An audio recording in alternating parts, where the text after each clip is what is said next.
먼저 오늘 강연해 주실 이양구 전 우크라이나 대사님에 대해서 소개시켜 드리겠습니다. 1984년에 외무고시 18기로 외교부 근무를 시작하셨고요. 주 블라디보스톡 총영사, 주 우크라이나 대사를 역임하셨습니다. 현재는 한국 우크라이나 뉴빌딩 협회 회장이시고요. 한양대학교 특임 교수로 되어 계십니다. 그러면 이양구 전 우크라이나 대사님을 모시고 유라시아 지정학 위기 대응, 우크라이나 전후 복구와 진출 전략에 대해서 강연을 듣도록 하겠습니다. 큰 박수로 맞아주시기 바랍니다.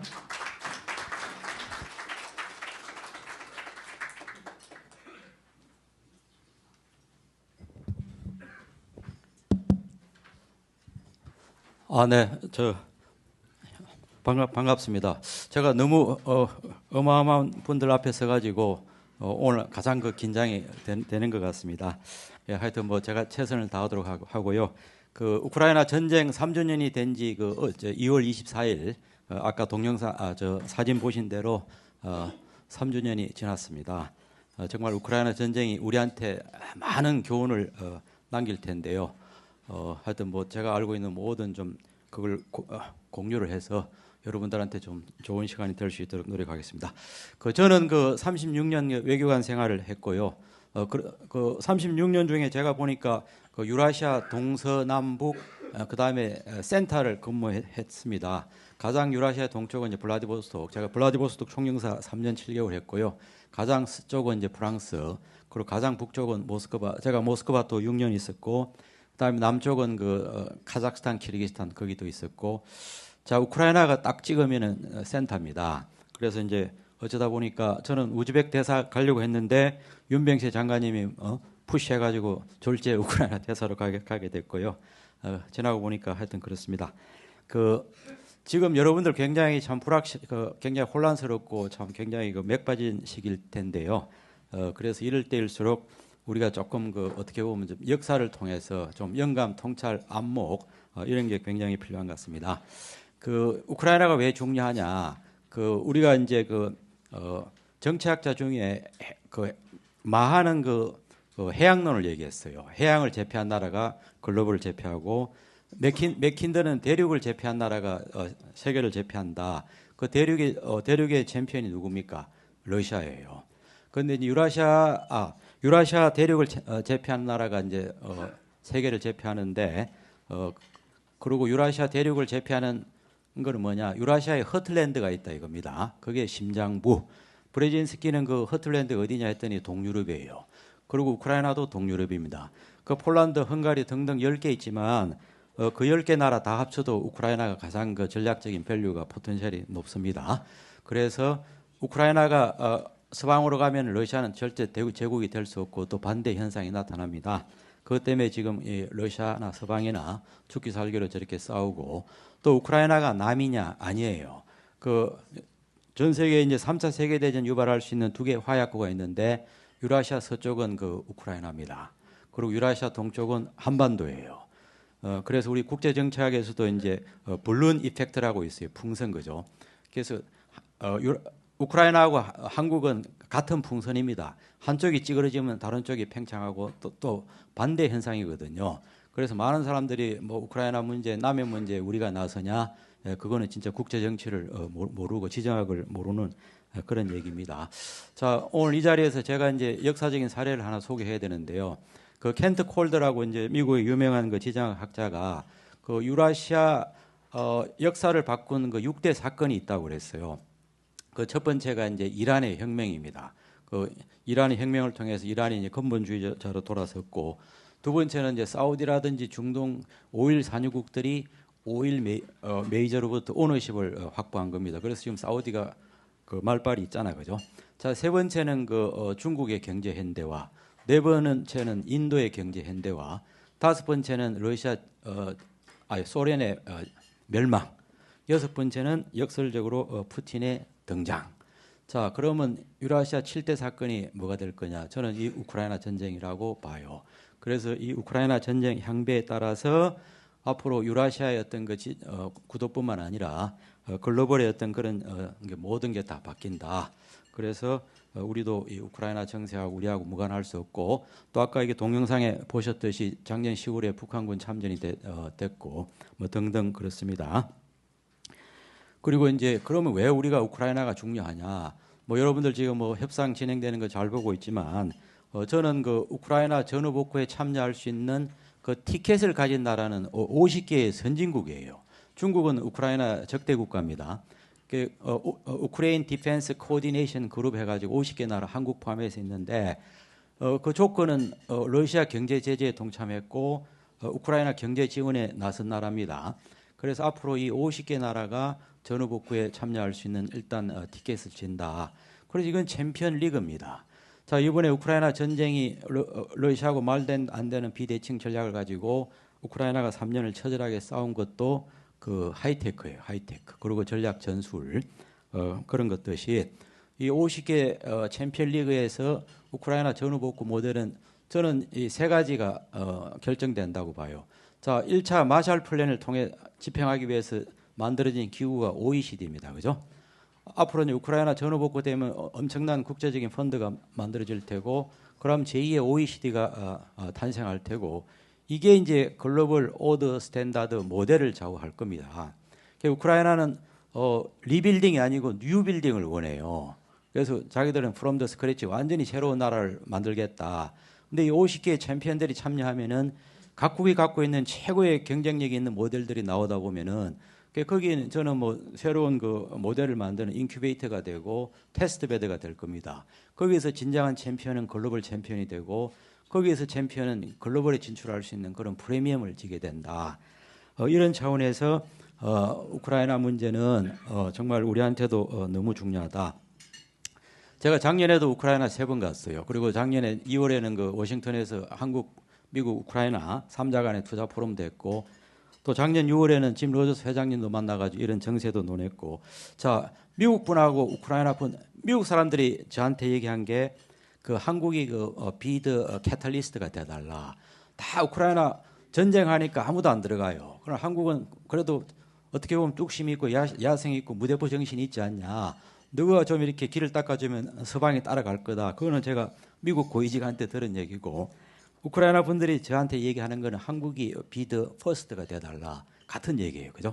예. 그래서 남들이 바라보는 한국의 어떤 기대는 상당히 좀 다르다. 이렇게 말씀드릴 수 있고, 오늘 여기 이제 건설 비전 포럼인데, 자, 여러분들 익사이팅하는 그 하나의 프로젝트 하나 얘기할게요. 우크라이나에 오데사가 있습니다. 인천과 부산과 같아요. 정말 미항이고 항만의 중심인데, 작년 10월에 우리로 말하면 새만금 청장 같은 분이 그 인프라부 차관급이 오셔가지고 600억 불 프로젝트를 소개를 했어요. 그 왜 600억 불이냐? 오데사가 이제 항만도 신설하고 그 공항도 신축하고 철도도 신설하는 트라이포트 복합 물류를 만드는 것 플러스 지금 동부 전쟁 지역에 우크라이나 산업들이 다 있는데 다 망가졌어. 그래서 그 새로운 그 산업 클러스터를 해가지고 완전히 그 새로운 그 컨스트럭션을 하겠다. 그게 600억 불이에요. 땅도 다 확보가 됐고 2017년부터 진행된 프로젝트고. 그래서 이걸 가지고 이분들 가지고 우리 그 해건협에 우리 그 한만희 회장님도 만나고 인천의 자유청장님 만났더니 우리는 거기다가 플러스 알파를 더해. 오데사가 인구 100만이니까 또 우크라이나가 지금 난민이 1000만이에요. 이 동쪽 지역은 우크라이나 땅이 안 될 가능성이 없고 돌아갈 수도 없어. 그럼 1000만의 난민을 수용하기 위해서 뭐가 있어야 됩니까? 스마트 시티가 있어야 돼요. 근데 스마트 시티도 맨 땅에 만드는 것보다는 오데사 같은 100만의 배후 도시를 갖고 또 아까 우리가 트라이포트 이게 되면은 일자리도 창출되고 해서 인구 500만의 스마트 시티까지 해라. 자, 여러분들 이 트라이포트하고 오데사 500만 된다. 저는 뭐 100년 역사상 아마 전무후무한 가장 단일 장소에서 큰 그 메가 프로젝트가 될 거고, 거기에 이제 수천 개의 그 마이크로한 프로젝트들이 될 거고, 이게 아까 말한 대로 글로벌 모델을 만드는 최고의 인큐베이터고 최고의 랩이고 최고의 테스트 베드가 될 거다. 자, 그래서 우리는 우크라이나를 굉장히 좀 중요시하게 해야 되고, 또 이 우크라이나 전쟁의 본질은요, 역사 전쟁도 있고 문명 전쟁도 있고 지정학도 있고 독립 전쟁도 있고 있지만은 가장 중요한 거는 가치 경쟁이에요. 그 우크라이나는 자유민주주의, 러시아는 권위주의, 전체주의, 군국주의, 제국주의. 예. 그래서 저는 이 가치 경쟁에서 우리가 그래도 이제 자유민주주의, 시장경제, 법치주의, 인류의 보편 가치, 생명에 대한 존엄. 예. 그래서 저는 여기에 동참하는 게 맞고, 저는 놀라운 게 이번에 전쟁을 통해서 3년 통해서 최고의 서탄은요 자유민주주의더라고요. 저도 러시아에 10년 있었지만 우리가 러시아가 저렇게 허망하게 당나라 군대일 줄 아무도 몰랐어요, 그죠? 근데 오픈을 해보니까 러시아가 허당이더라. 그 왜 그럴까? 이 권위주의 체제에서 오는 핸디캡입니다. 그 푸틴 중심으로 맞춤형 의사결정하니까 정부가 왜곡될 수밖에 없고, 소수의 엘리트들만 참여하니까 이게 스마트한 결정이 될 수도 없고, 또 권위주의는 그 폐쇄적인 시스템이니까 경쟁이 없어요. 그러다 보니까 러시아는 그 전략 전술 싸우는 거 보면은 거의 인해 전술이야. 그 미트 그라인더니 완전히 이런 얘기 나오죠, 그죠? 또 하나 뭡니까? 부정부패예요. 자, 페이퍼워크는 완벽합니다. 딱 장부상으로는 10,000대 탱크가 있고 컨디션 최고인데 가보니까 1,000대고 컨디션도 개판이고, 그래서 이 모든 게 보면은 역시 이제 우리가 그 핵심 가치 자유민주주의가 옳다. 근데 여러분 또 이런 의문이 들죠, 그죠? 아니 우크라이나가 무슨 자유민주주의 핵심 가치냐? 그래서 그 우리가 북한을 제일 모르듯이 러시아가 우크라이나를 제일 몰라. 러시아와 우크라이나는 남북 관계로 보면 돼요. 그런데 이제 우크라이나가 왜 자유가 핵심 가치냐? 여러분들 코자크 얘기 들었나요? 예. 1500년, 1600년대 이 코자기 그 민족 공동체가 아닙니다. 이념 공동체예요. 예. 근데 코자기 추구하는 거는 자유민주주의예요.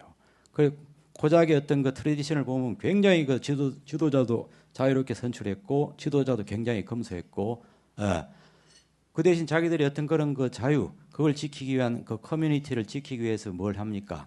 용병이라는 서비스를 제공했어요. 그래서 이번에 우크라이나 사람들 싸우는 거 보면은 이 코자크의 DNA가 있다. 또 하나는 그러니까 우선 잘 싸워야 지키잖아, 그죠? 두 번째는 자유는 우크라이나의 핵심 가치다. 이게 이제 러시아하고 우크라이나하고 뭐 인종적으로는 DNA 99.9%니까 그죠? 전혀 차이가 없어요. 그러나 그 핵심 가치 면에서 다르다. 이걸 좀 강조하고 싶습니다. 그리고 오늘 뭐 짧은 시간에 제가 너무 할 얘기가 많은데 결론부터 말씀드리면은 저희가 이제 3월 24일부터 29일까지 그 우크라이나 각계 대표단 초청을 할 거예요. 거기 이제 국회의원들, 그다음에 지자체 리더십, 정부, 그다음에 상공회의소 회장을 중심으로 한 기업인단 한 20명, NGO, 그다음에 그 대학, 언론 이렇게 해가지고 서울에도 오고 지방에 이제 로드쇼도 할 건데요. 그때 여러분들하고 또 좀 좋은 시간이 되기를 바랍니다.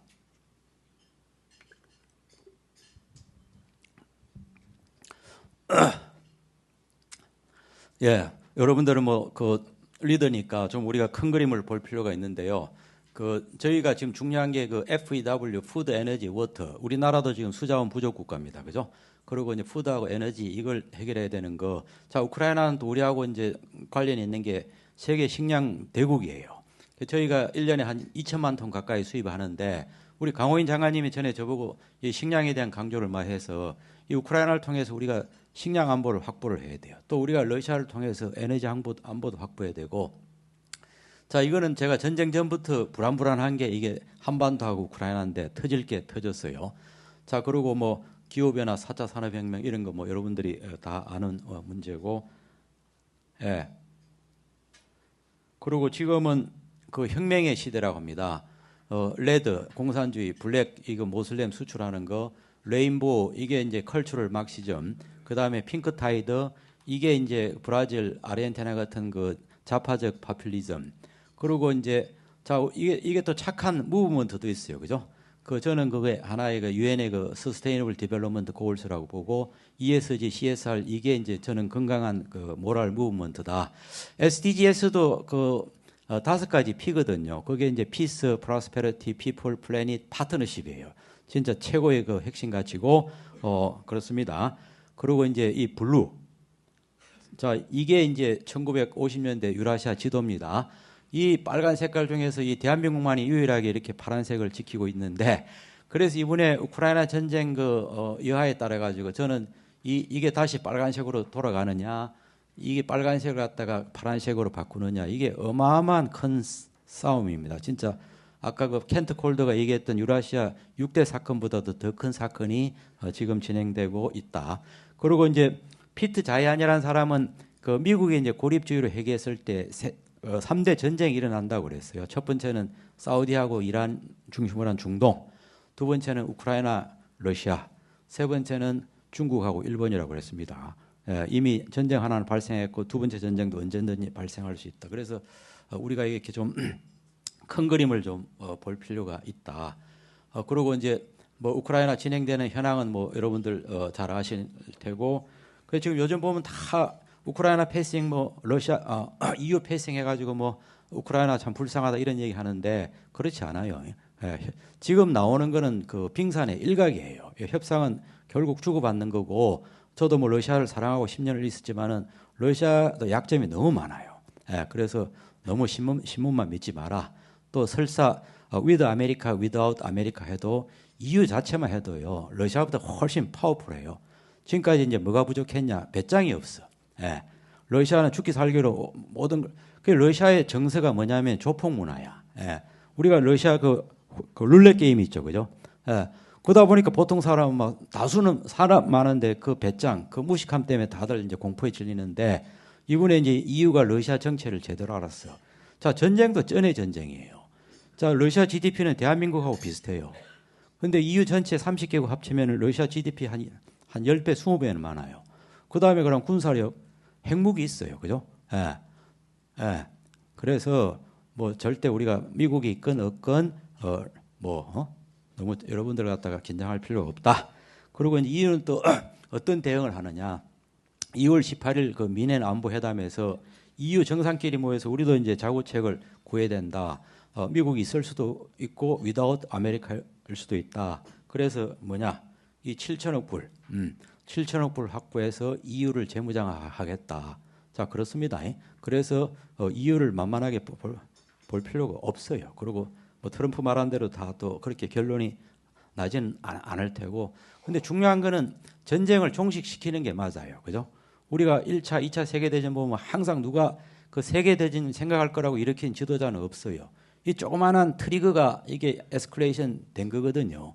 그래서 지금까지는 미국이나 EU, 푸틴이 그 이성을 가지고 그 컨트롤을 해왔는데 이 전쟁이 더 확대되고 해버리면 진짜 미쳐요. 그러면 진짜 생각지도 않는, 예기치도 않는 3차가 발생할 수 있어요. 뭐 우크라이나 영토 양보하면 억울한 일일 수도 있지만 우리나라 더 큰 그 위기는 막는 게 맞고, 그리고 저는 뭐 앞으로 우크라이나는 저는 위기를 넘겼어요. 우크라이나 위기는 재수 없으면 지금 빼앗긴 영토 그거 이제 하는데, 그럼 나머지 이제 우크라이나 받아낼 보상은 굉장히 많을 겁니다. 그리고 이제 지금부터는 이제 러시아가 어떻게 데미지 컨트롤을 잘할 거냐. 그런데 러시아 데미지 컨트롤할 수 있는 딱히 묘수가 없어요. 우크라이나는 그래도 최소한 미국 플러스 32개의 그 EU 국가가 있기 때문에, 또 우크라이나 자체가 정신을 차렸기 때문에 그러는데, 러시아가 이번 전쟁을 통해서 우방도 다 잃었고 전 세계적으로 가장 왕따가 됐고, 러시아의 지금 우방이 누구예요? 북한하고 이란이에요. 중국도 지금 발표해요. 러시아 자원 많지 않느냐? 자원 갖고 국가가 돌아갑니까?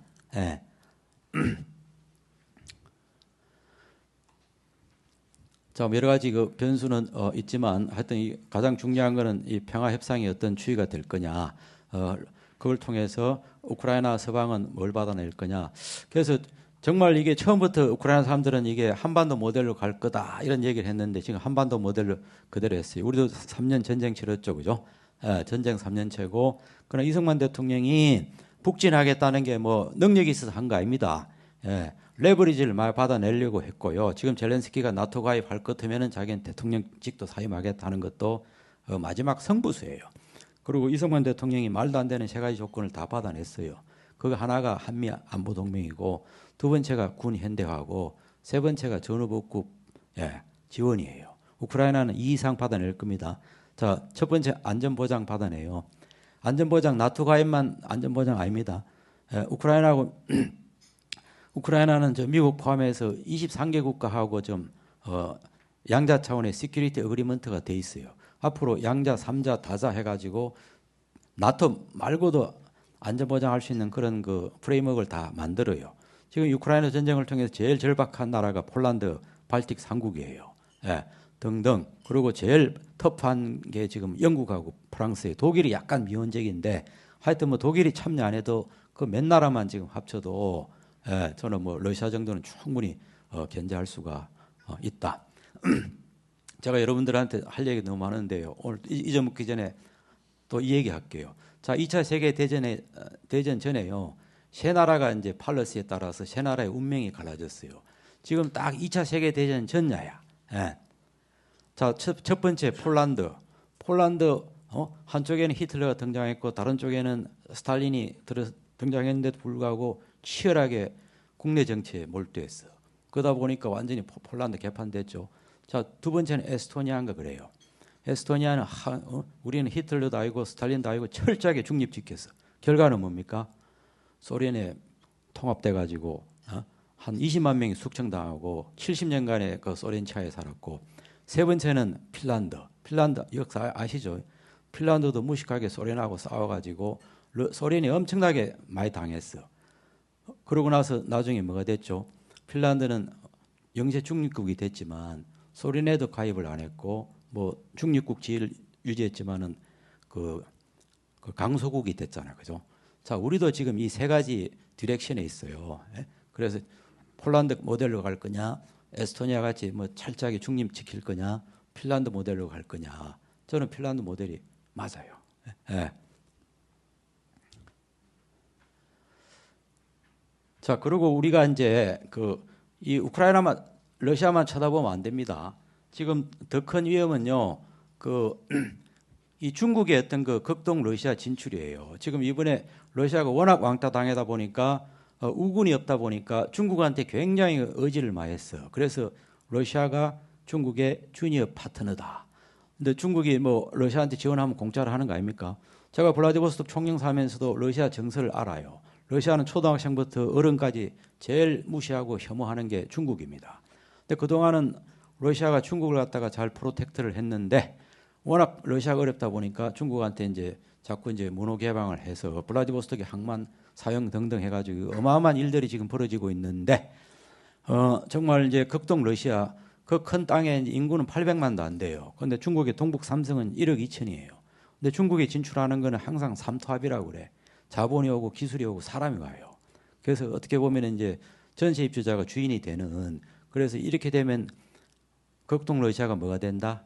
동북 사성돼요. 그럼 통일도 건너가고 진짜 이게 우리한테는 더 큰 헤데이크고 챌린지다. 예, 제가 이거 얘기했죠. 자, 이게 러시아의 중국 의존도 심화되는 거.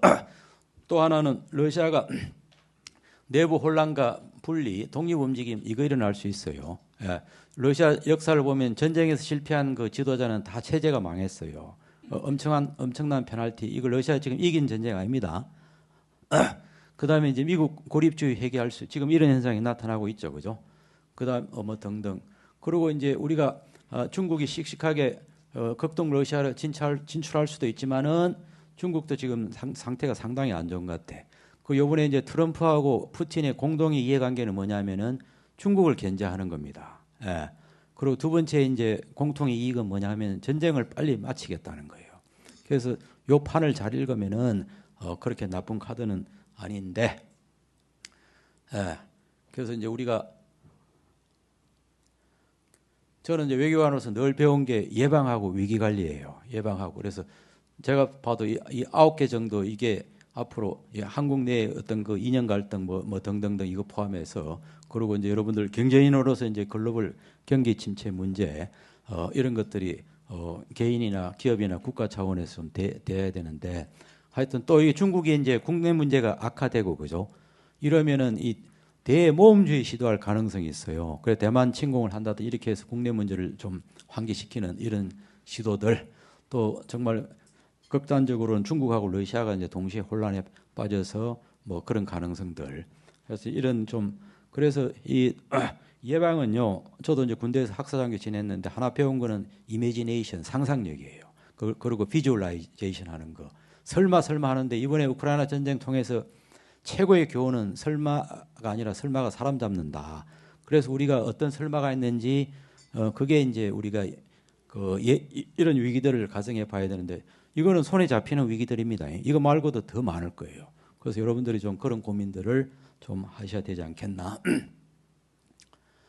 자, 그래서 이 꿀꿀한 시기에 좀 우리가 역사를 좀 볼 필요가 있다. 그래서 우리가 진짜 파운데이션이 건강한가, 펀더멘털이 건강한가, 이걸 좀 바라볼 필요가 있는데 역시 우리가 자유는 정치적인 자유만 있는 게 아니더라고요.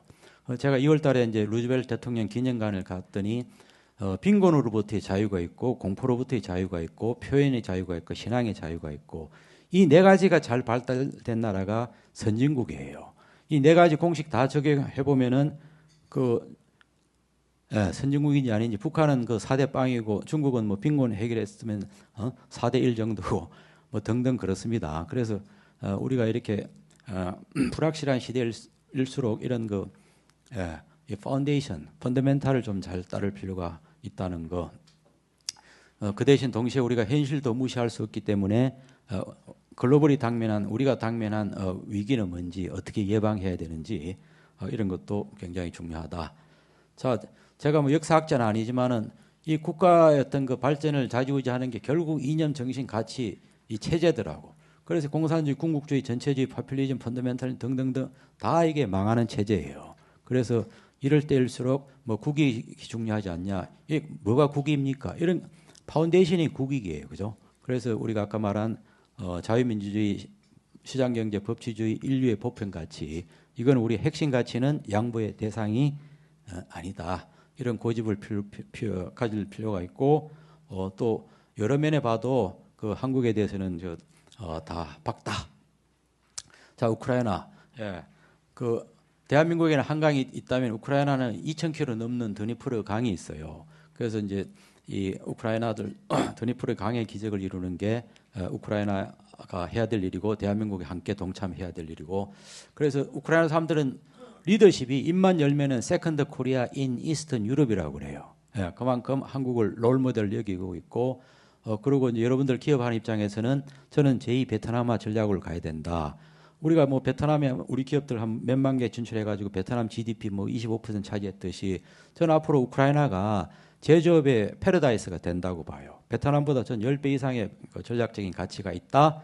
그래서 우리 대한민국은 무역 의존도가 높은 나라고 현지화가 필요하니까 우리 기업들 5만 개, 10만 개를 우선 오데사부터 가서 한다면은 제2 베트남을 능가할 수 있다. 그리고 우크라이나를 하나의 생산의 허브, 물류의 허브, 수출의 허브를 삼아서 우크라이나 시장이 큰 게 아니라 EU, 중동, 아프리카 그걸 커버하는 그리고 이제 결국은 이제 미국하고 이제 중국 간의 경쟁은 뭡니까? 무역 전쟁 돼요. 그럼 아마 중국이 이제 EU 진출하는 좋은 시장은 끝났고 그리고 아무나 중국을 대체할 수 없기 때문에 대한민국이 저는 최적이다.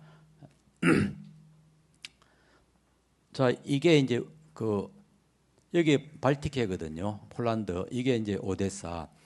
한국에 천재들이 많아. 디벨로퍼가 이제 폴란드, 코리아, 우크레인 해가지고 여기가 러뷰 인구 100만 도시입니다. 그리고 폴란드하고 20km 국경 도시예요. 어떻게 할 거냐?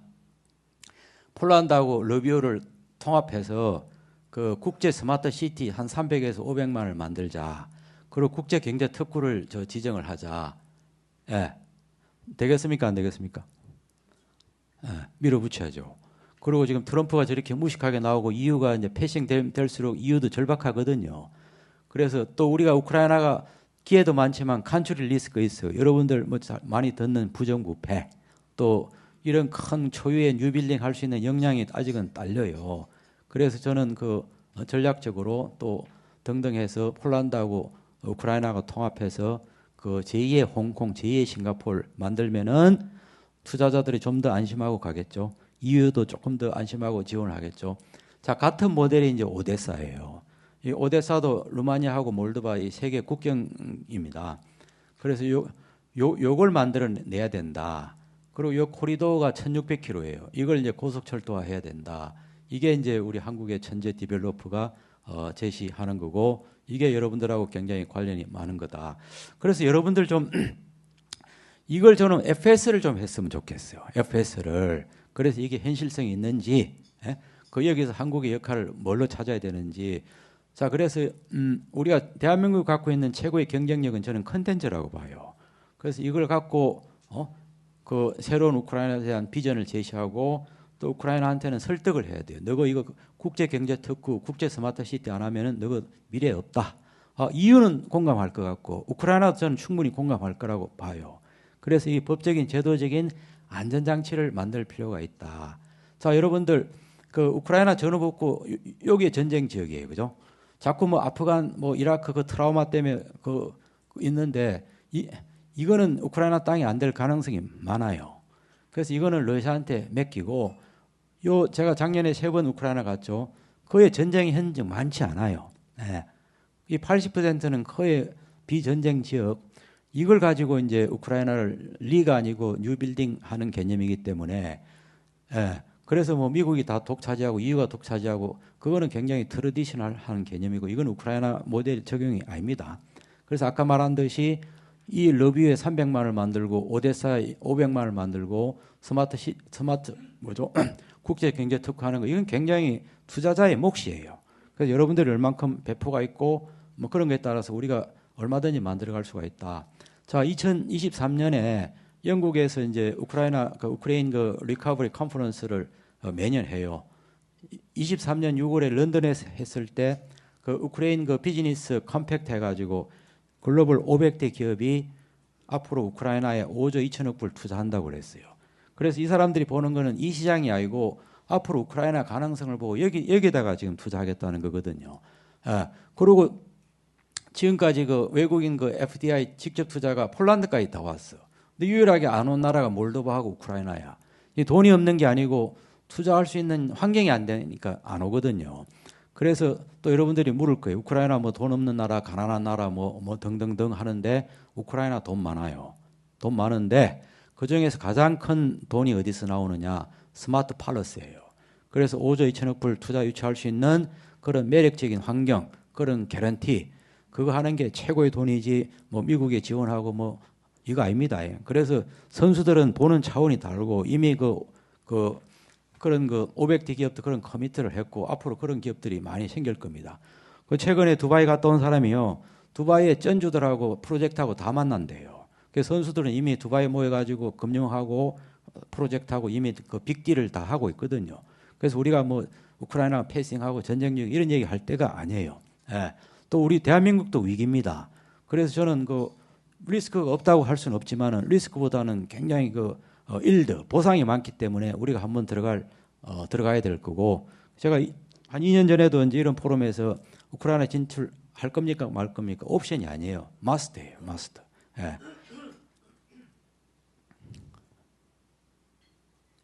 자, 뭐 우크라이나가 왜 가능성이 있느냐? 뭐 저는 너무너무 많다고 보는데 아까 지정학적인 밸류가 있다는 거 그래서 EU가 절대 우크라이나를 포기하지 못한다는 거 그리고 이제 전후 지원에 엄청난 안전 보장이라든지 EU 가입이라든지 제2의 마샬 플랜이라든지 이런 것들이 많고요. 지리적으로요. 우크라이나가 유럽하고 아시아 중심에 있어요. 그래서 이게 물류하시는 분들은 딱 보면 감이 와. 육해공 물류의 허브가 될 수 있는 데가 우크라이나예요. 또 하나 이제 경제적으로 봐도 그 우주항공 IT 대국은 선진국 수준입니다. 이번에 우크라이나 미사일 만드는 거, 뭐 드론 만드는 거 다 봤죠. 그런데 인건비는 베트남이에요. 그리고 이제 EU라는 큰 시장, 중동 아프리카라는 거, 거기다가 세계 9위의 광물 대국에 세계 3대 농업 대국이 뭡니까? 원료 확보가 가능한 거예요. 이런 거 저런 거 따지면은 그리고 제가 작년에 그 짐 로저스 회장 만나기 전에 그분 책을 몇 번을 읽었는데 그분이 철학이 있더라고. 철학이 뭐냐면 우선 펀더멘탈이 좋아야 되는데 두 번째는 그 파지티브 사인이 있느냐 없느냐. 우크라이나 펀더멘탈이 너무 좋아요. 근데 뭐가 문제입니까? 그 파지티브 사인이 없었어. 자, 우크라이나는 그 세 개의 족쇄가 있어요. 첫 번째는 그 외교안보 주권을 러시아로부터 확보하지 못했어. 그 자기들은 EU로 가겠다는데 러시아가 처음에는 기싸대기 때리더니 이제는 막 전쟁까지 일으켰잖아요, 그죠? 근데 이번에 전쟁을 통해서 이제 러시아와 우크라이나는 완전한 이제 따로따로 가게 됐고 두 번째 우크라이나의 또 문제는 옛날 소련의 유산을 청산하지 못했어요. 여러분들 뭐 한국에도 지금 이념 논쟁이 많이 있는데요. 제가 공산권 국가에 근무하다 보니까 이 사회주의 공산주의 가장 큰 유산은 부정부패입니다. 예. 우크라이나도 지금 그 부정부패 때문에 많은 또 다른 전쟁을 하고 있지 않습니까? 자, 세 번째는요. 우크라이나가 이 독립국가로서 국가 경영해본 역사가 좀 일천해요. 그러다 보니까 이 정체성도 모호했고 자신감도 좀 없어. 그런데 이번 전쟁을 통해서 뭘 얻었어요? 우크라이나에 가야 될 정체성, 자신감. 자, 저는 이번에 우크라이나를 보면서 제2의 이스라엘을 보는 것 같아. 여러분들 뭐 우크라이나 뭐 서방이 무기 지원 잘해서 그런 거 아니냐? 아니에요. 이라크, 리비아, 아프가니스탄, 월남 뭐 서방 지원을 안 받았습니까? 예, 그거는 이제 필요 조건이 충분 요건이 아니에요. 결국 우크라이나 사람들이 싸우겠다는 그런 결기, 그리고 싸워도 이제 스마트하게 싸웠다는 그런 그 포로 정신, 이런 것들이 전쟁의 승리 요인이지 서방의 지원이 전부가 아니다 이거죠, 그죠? 그리고 이제 우크라이나가 국제사회로부터 엄청난 존경과 신뢰를 받았어. 예. 그 전에는 우리가 뭐 우크라이나 압니까 하면은 뭐 우즈벡 얘기하고 심한 사람 우루과이까지 얘기하는 사람이 있는데 이제 우크라이나 모르는 사람이 없어요. 요거 2022년 통계인데 국가 경쟁력이 33위에서 19위로 올라갔는데 아마 지금은 훨씬 더 올라갔을 겁니다.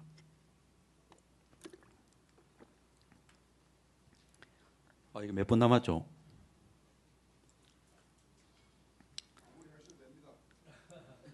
예. 예. 그래서 하여튼 뭐 우크라이나는 뭐 저는 뭐 가장 큰 시장이라고 보고 우리 대한민국이 진출할 수 있는 충분한 룸이 있고 우리의 경쟁력이 있다는 거 다 말씀드리고 가장 중요한 거 아까 말한 그 오데사 이 메가 프로젝트 동시에 또 우리가 이제 그 단타로 갈 수 있는 그 저는 그 스마트 서스테이너블한 커뮤니티 만드는 건데 한 100가구의 어떤 그 모듈러 또 일자리 소득 창출을 위해서 스마트팜이라든지 그다음에 신재생 에너지를 통해서 이런 서스테이너블한 이걸 만든다. 그래서 우리가 우크라이나뿐만 아니라 유라시아 전체를 놓고 그 대한민국의 이제 SDGs 실크로드를 갖다가 시작하는 또 우리가 한러관계도 이제 복원되고 하면은 이런 좀 대범한 구상을 가지고 뭐 진출할 필요가 있다는 거 말씀드려서 예. 그래서 저는 뭐 징기스칸은 그 군사적인 제국을 만들었지만은 대한민국은 좀 아까 말한 SDGs 그런 착한 좀 커먼웰스를 만들어가는 게 이게 대한민국의 국익이고 또 우리가 해야 될 일이 되지 않겠느냐. 그래서 다시 한번 강조하면요. 지금 이게 상식하고 지식하고 합리주의 경험 갖고 통하는 시대가 아닙니다. 안목하고 통찰, 경륜, 영감, 비전, 야성 이 가치 가지고 승부하는 시대고요. 제가 어제도 이제 울산에 갔다 왔는데 6223이라는 포럼이 있어요. 자, 6223이 뭐냐? 1962년 2월 3일 그때 울산 그 중학단지 착공식이에요. 자, 자전거도 못 만드는 나라에 그 당시 우리는 그런 또라이 같은 미친 그걸 했는데 근데 결국 이게 성산이 있더라고. 그리고 이제 시몬 페레스도 같은 얘기를 했어요. 이게 월드 파워가 아니고 모랄 파워예요. 그래서 이게 도덕적인 힘이 강한 나라를 만들고 역사하고 문명 발전에 대한 끊임없는 optimism을 가져야 되고 불가능한 꿈을 꾸고 그게 상당한 혁신을 해야 된다. 자, 여러분 감사합니다. 예, 1, 2분 정도 여유 있었는데 제가 바로 말씀 못 드려 죄송합니다. 질의응답 시간 좀 갖도록 하겠습니다. 질문 있으신 분은 손을 들어주시면 마이크를 갖다 드리겠습니다.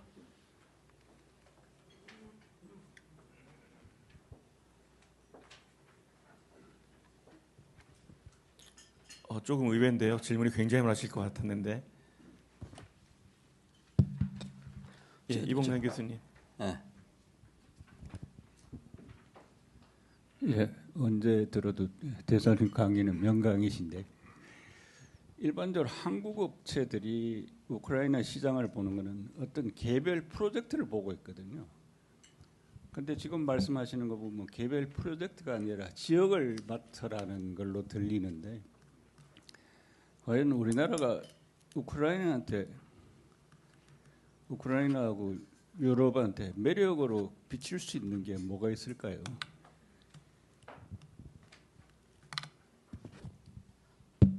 그 우크라이나하고 우리하고 이제 매력으로 자 제가 이제 그 고향이 함양이고 이제 좀 시골 가다 고속버스 타면 이제 휴게소 내려가지고 500원짜리 자판기 커피를 좋아해요.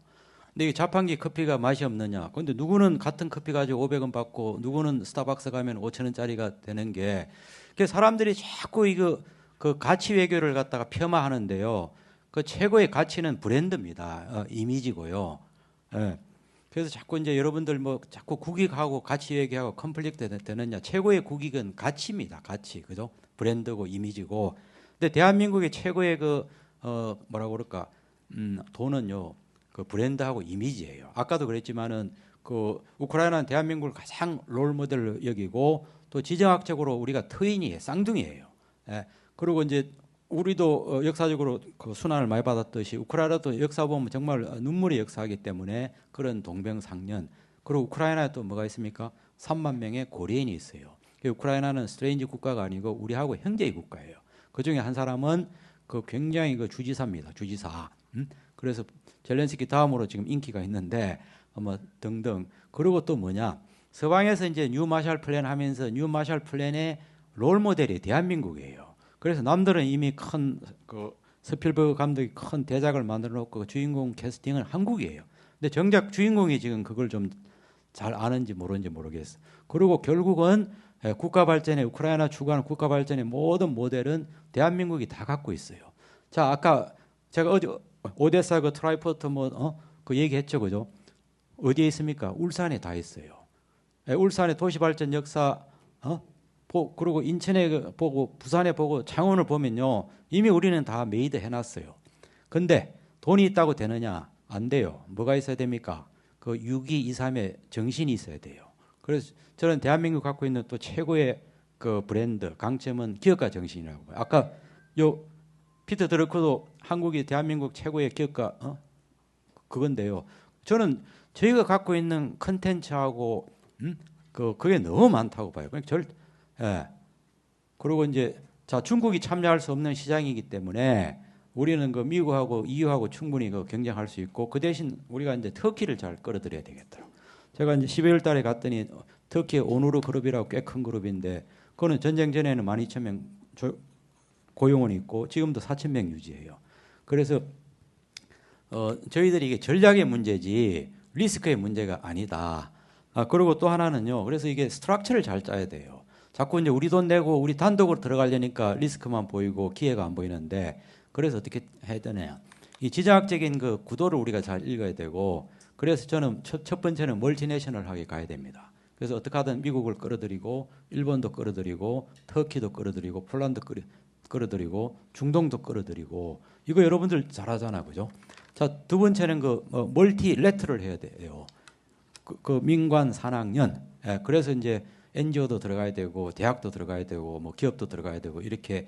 그래서 저는 스트럭처 잘 짜고 우리가 전략에 대한 그 치열한 고민하면은 이미 솔루션이 다 나와 있고요. 또 우크라이나하고 서방이 기본적으로 선호하는 그 팔러시가 뭐냐면은 그 국가별로 지역을 맡아 달라는 겁니다. 그래서 우리도 하나의 특정 지역을 맡아 가지고 우리가 전체를 다 만들 수는 없으니까 그래서 오데사라든지 아까 폴란드 옆에 러비우라든지 이런 검사라기는 지금 빨리 들어가면 될수록 좋다. 그리고 이제 우리가 단일 프로젝트보다는 아까 그 작지만 그 스마트 커뮤니티 빌리지 있잖아요. 그게 이제 과학기술의 이제 총합니다. 그 스마트팜이라든지 신재생 에너지라든지 그 다음에 또 모듈러라든지 저는 그걸 갖고 이제 하나의 새마을 운동이 됐으면 좋겠어요. 그리고 우크라이나한테 필요한 거는 돈이 아닙니다. 돈이 있습니다. 우크라이나한테 필요한 거는 그런 그 캔두 스피릿이에요. 그리고 그런 사람들 갖다가 대한민국이 또 잘했던 게 뭡니까? 그 HRD, 그 인적 자원 개발하는 거. 그러니까 주경 야독하고 그런 스피릿을 키워주고. 그래서 이제 저는 하나의 그 커뮤니티를 모델을 만들어서 이걸 하나 이제 100개, 1000개, 10,000개로 확대를 하자. 그래서 이제 100가구 6개월이면 이게 다 6개월 프로젝트야. 관심 있으시면 저희가 80페이지짜리 있어요. 그래서 6개월간에 이게 딱 성부를 하면 이게 이제 100개가 되면 뭡니까? 인구 3만 4만의 스마트 타운이 되고 10개의 스마트 타운이 뭡니까? 스마트 시티가 돼요. 그래서 그 좋은 아이콘 점을 하나 잘 찍는 거 그리고 어느 지역을 갈 거냐. 하여튼 뭐 미국이 됐건 EU가 됐건 대한민국 없이는 우크라이나 정상적인 국가 발전은 되지 않는다. 저는 그거는 충분히 확신을 하고 그 대신 우리도 이제 발장 끼고 우리가 이제 그 관중이 되면 안 되고 우리가 선수로 들어와야 돼요. 아까도 얘기했듯이 아까 우리가 유라시아 지도 보셨죠? 삐끗하면요 다시 유라시아 전체 빨갛게 돼요. 우리도 거기에서 예외일 수가 없어요. 그러니까 지금은 뭐 갈 거냐 말 거냐 이게 아닙니다. 무조건 가야 됩니다. 그리고 아까 말한 대로 어떤 리스크보다는 우리한테 굉장히 찬스가 많기 때문에 예, 또 질문하겠습니다. 대사님 오늘 말씀 발표 잘 들었습니다. 저는 주한 영국 대사관 산업통상부 소속이고요. 저희 그 아까 이제 영국 쪽도 말씀 언급해 주셨는데 저희가 지난 1, 2년 동안 한국과 협력해서 Third Country Cooperation이라는 그 프레임워크에 한국과 영국이 함께 우크라이나 재건에 대해서 어떤 식으로 어프로치를 할 것인지에 대해서 얘기를 지속적으로 나누고 있었거든요. 근데 대사님께서는 대사님의 의견을 듣고 싶습니다. 영국과 한국이 손 잡았을 때 우크라이나 재건에 대해서 어떤 부분을 도울 수 있는지. 지금 그 우크라이나 지원에 유럽 쪽에서 가장 그 액티브한 데가 영국이었어요. 영국은 시종일관 했고 프랑스는 좀 왔다 갔다 하다가 후반에 이제 굉장히 열심을 내고 독일은 아직도 좀 약간 미온적인데 그래서 우크라이나 사람들이 그걸 잊을 수가 없어. 그래서 설사 뭐 with America, without America 하더라도 저는 뭐 영국은 결국은 이제 유럽의 일원이기 때문에 앞으로 그 지정학적으로 지경학적으로 영국의 역할이 분명히 크다고 보고요.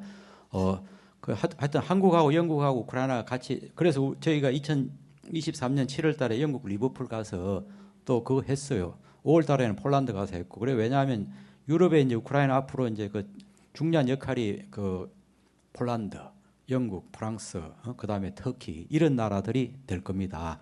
그래서 우리가 그런 나라들하고 합종 연대를 해야 돼요. 그 뭐 저는 영국이 뭐 중요한 거는 너무 많죠. 왜냐하면 영국이 이제 핵 보유국이잖아요, 그죠? 그래서 러시아의 어떤 그걸 막을 수 있다는 거. 재래전을 하면 안 돼요. 러시아 지금 봤잖아, 그죠? 3년 동안 지금 안 돼. 근데 러시아가 갖고 있는 게 핵인데 뭐 유럽도 없느냐? 우크라이나는 없지만 영국, 프랑스는 핵 보유국이에요. 그래서 그 공포의 균형을 이룰 수 있다. 그래서 뭐 영국의 참여는 뭐 필수라고 보여지고 두 번째는 그 제가 이 얘기를 안 했죠. 자, 전쟁 보험 제도가 있어요. 그래서 여러분들 그냥 왜 우크라이나 전쟁 지역이라고 생각하지 말고 그냥 통상적인 development and investment 개념으로 가야 돼요. 근데 차이가 있는데 전쟁이다.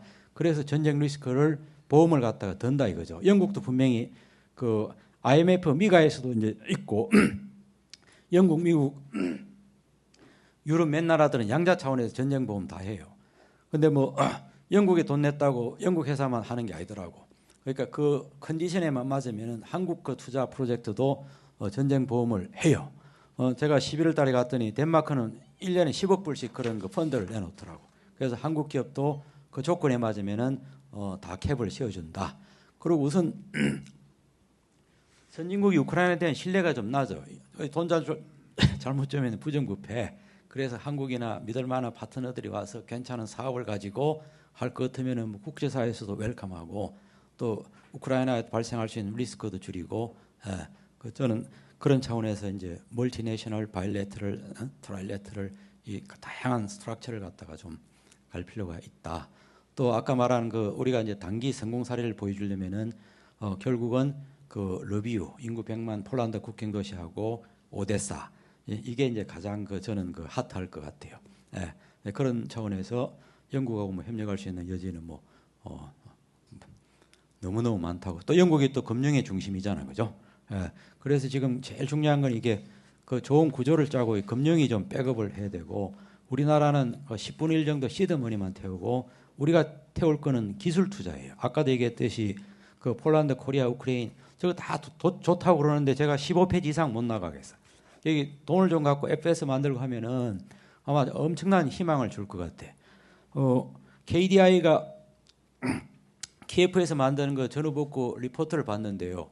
그 2차 세계대전 이후에 전쟁이 많이 있고 전후복구가 다 있었는데 딱 성공한 게 두 가지밖에 없어. 하나는 마샬 플랜이고 또 하나는 대한민국이에요. 그래서 전쟁도 어렵지만 전후복구는 더 어려운 겁니다.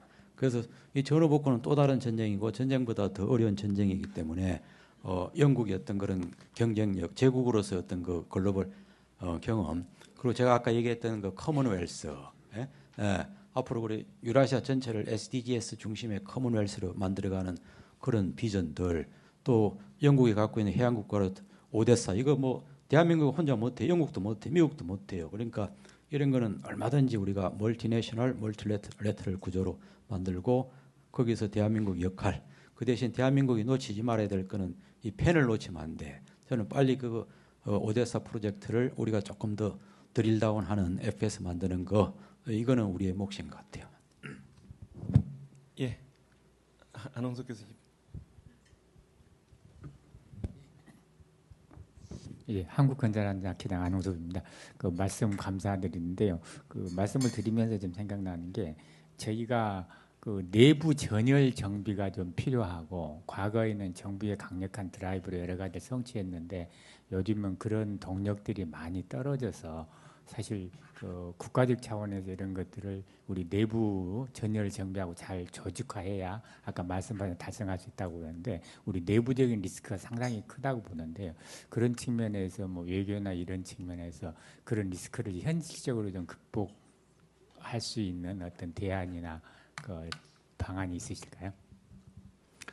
예, 첫 번째는요. 그 뭐죠? 짐 로저스가 또 얘기한 것 중에 하나가 항상 다수 의견 따르지 말라는 거야. 정치는 뭐 여론이 중요하니까 하는데 이 비즈니스는 굉장히 그 전략의 영역이고 창의력의 영역이거든. 남들이 생각지 못한 그런 그 허를 찌르는 그걸 찾아야 되기 때문에 대부분은 뭐 전쟁 지역이고 뭐 리스크 등등등 해가지고 다 팔짱 끼는 그거는 이제 다수의 의견이에요. 그거는 정치고 비즈니스 하는 사람들은 그 1% 가능성을 찾아내는 거, 그 리스크를 어떻게 해칭하는 거 그거라고 보는데요. 저는 그래서 이게 이제 아까 말한 그 국제적으로는 그 멀티내셔널, 멀티레터럴, 그럼 우크라이나가 발생할 수 있는 컨트리 리스크, 러시아로부터 발생할 수 있는 지정학적인 리스크를 줄일 수 있어요. 그 대신 이제 그러면 빨리 이제 우크라이나 어떻게 진출할 거냐? 팀 빌딩을 잘해야죠. 자, 아까 말하는 그 100가구의 스마트 패키지 커뮤니티, 이게 작은 프로젝트가 아닙니다. 그리고 이게 매력이 6개월 만에 우리가 다 이제 오퍼레이션 할 수 있다는 거, 또 한국만이 할 수 있다는 거. 그래서 저는 이게 좀 동참할 수 있는 그런 기업들, 그 시드머니를 좀 확보하는 거. 두 번째는 아까 말한 PKU 같은 거, 그런 정말 굵직한 오데사 600억 불짜리 프로젝트, 이게 대해서 좀 FS를 하는 거. 그리고 세 번째는 우리가 정치를 우리 마음대로 못 하잖아요, 그죠? 그 우크라이나를 놓고 좀 여야 간에 좀 그 컨플릭트가 있어요. 그거는 뭐 저는 뭐 야당이 뭐 우크라이나를 반대하는 것보다는 좀 여당하고 약간 그 갈등 일으키는 그런 차원이라고 보는데, 하여튼 이게 뭐 러시아 어떻게 할 거냐 이런 것도 있는 것도 맞기 때문에 다행히 이제 뭐 미국하고 러시아하고 조금 관계가 좋아지면은 저는 그 러시아하고 우리가 어떤 거 협력할 수 있는 그거는 그거대로 찾고, 그 러시아하고 협력하면은 또 서방하고 또 관계가 갈등이 생기고 또 우크라이나하고 하면은 러시아하고 갈등이 생기기 때문에 저희들은 양쪽을 다 해야 돼요. 근데 지금 어떠냐? 러시아는 경제 제재라고 안 하고 우크라이나는 전쟁이라고 안 하고 이러면 대한민국 설 자리가 없어요. 그러니까 러시아 제재 중에서 할 수 있는 거, 전쟁 중에서 할 수 있는 거, 이걸 공통 분모를 찾아내는 게 그게 중요하고, 그리고 어떻게 팀 빌딩을 할 거냐. 자, 중앙정부 우리가 뭐 가라 마라 할 수가 없어요, 그죠? 그래서 민관 산학연을 거버넌스를 구축하는데 저는 이제 지자체가 역할이 중요하다. 그래서 제가 어제도 울산 갔다 오고 뭐 전주 광주해가지고 3월 말에 우크라이나 대표단 올 것 같으면은 지자체끼리 네트워킹하는 그걸 할 거예요. 예? 그리고 그 지자체가 갖고 있는 상공회의소, 지역 기업들, 지역 대학들, NGO들 그렇게 할 것 같으면은 뭐 대한민국이 뭐 돈이 아무리 없어도 우리가 스마트 빌리지 하나 못 만들겠습니까? 예. 그러니까 우리가 방법이 없는 게 아니고 좀 고민을 더 했으면 좋겠어요. 그 누구 말한 대로 궁적통인데 예? 그 중간에 궁적변이 있더라고. 그래서 얼마든지 솔루션은 있고 그 솔루션은 너무 많아요. 근데 지금까지 이제 저하고 여러분들이 좀 늦게 만났고 또 이 중에서도 저는 뭐 다 여기에 동참은 안 하지만 하여튼 한 7명만 모이면은 세상이 바뀝니다. 그리고 우크라이나는 이미 3년을 통해 가지고 우크라이나 가능성은 다 보였고 그리고 앞으로 우크라이나는 저는 굉장히 뜰 일만 나왔어요. 한국도 보니까 한 10년 이상을 GDP 20% 30% 성장했듯이 이 우크라이나도 GDP 20% 30% 아마 10년, 20년, 30년은 올라가요. 예. 우리는 그보다 훨씬 안 좋은 조건에서 됐는데 우크라이나는 그 과학기술 대국의 인구 대국의 자원 대국의 이유 여러분들 객관적으로 봐도 전 세계 이만한 나라가 어디 있어요. 네. 그리고 전쟁을 통해서 처절하게 이제 정체성을 찾았고 자기 어떤 성찰도 하게 됐고 또 이유라는 든든한 파트너도 있고. 예. 그래서 제가 아침에 그 동영상을 하나 봤는데 제목이 체인지 마인드 세트하고 그 피드 더 파지티브 하라고 하더라고. 예.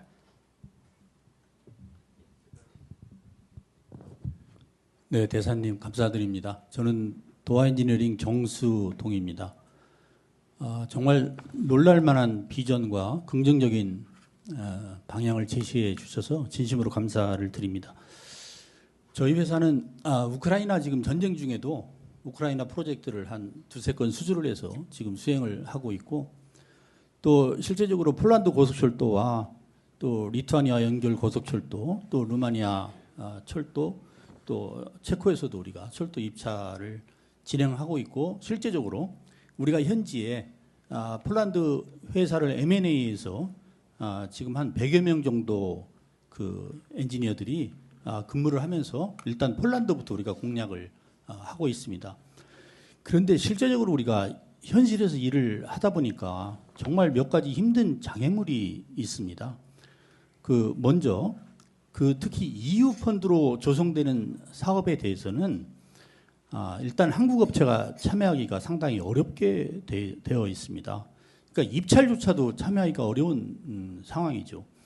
그리고 실제적으로 이 동유럽 국가에서 진행되는 여러 사업에서 우리가 설사 우선 협상자가 된다고 하더라도 그들의 텃세를 우리가 이겨내고 우리가 계약까지 가기에는 상당히 어려움이 지금 많이 있더라고요. 다행히 저희는 그래도 뭐 그런 여러 가지를 극복하고 계약을 잘 해서 지금 프로젝트를 수행하고 있지만 아마도 아까 대사님께서 말씀하신 대로 50개 국가의 정말 탑 랭커들의 리그전이 될 텐데 우크라이나에서는 지금 우리 현실을 좀 돌아보면은 건설 엔지니어링 업계가 진짜 그들과 싸워서 이길 만한 무기가 있을까? 아까 트렌드 말씀하시고 정말 가치의 그 존중이나 방향성에 대해서는 정말 100% 200% 우리가 공감을 하지만 우리의 현실은 사실은